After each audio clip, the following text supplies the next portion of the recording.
Hi there, in this video we'll learn about the homotheticity of the Cobb-Douglas production function. We are clear about the concept of homothetic functions, but if Cobb-Douglas production function, is it homothetic or not, let us verify this thing. So let's begin with the standard form of a Cobb-Douglas production function, which is a function of capital and labor, and we know that this is the standard form of it.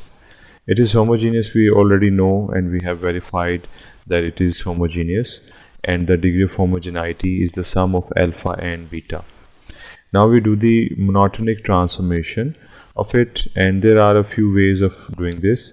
One of the ways is to take the square of it or take any higher power, then it will be converted into a monotonically transformed version of the original function. So that new production function or the composite production function will be represented with H. It is composite because Q is a function of K and L, and now H is a function of Q.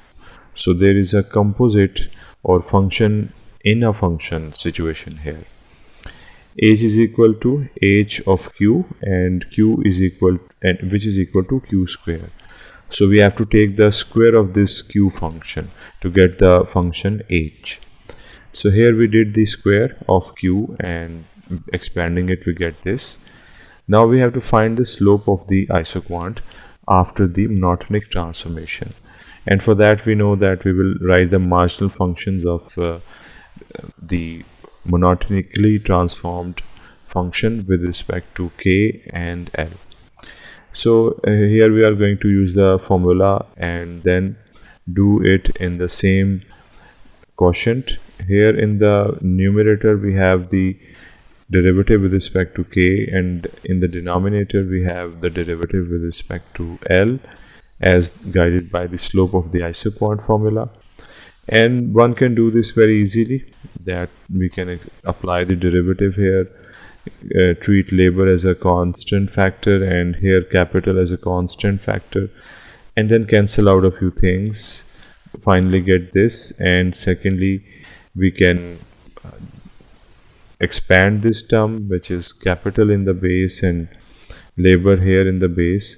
When we expand it, we get an additional capital and labor, and then cancelling out these terms we will get this answer, which is the slope of the isoquant. So with given capital and labor values, the slope of this new function, that is the homothetic version of the original function, it will be constant, because if we have a given value capital labor, if it is not changing, then the answer of this expression will be a constant value, because alpha and beta are already constants. Then we have the reminder that the original Cobb-Douglas production function was homogeneous, and it was homogeneous of the degree alpha plus beta, where alpha plus beta was usually equal to 1. The sum was 1, so the degree of homogeneity was 1.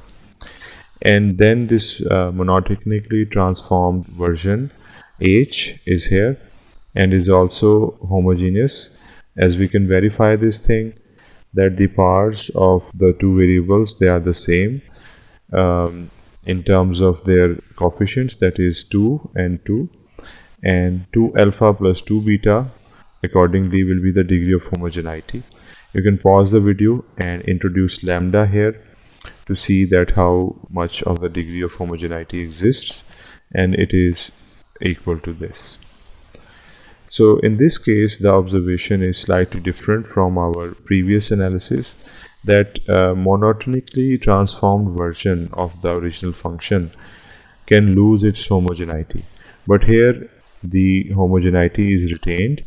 The degree of homogeneity was alpha plus beta before transformation, and after transformation it became twice of it. So this is happening here, but it's not necessary that the homothetic function remains necessarily a homogeneous function.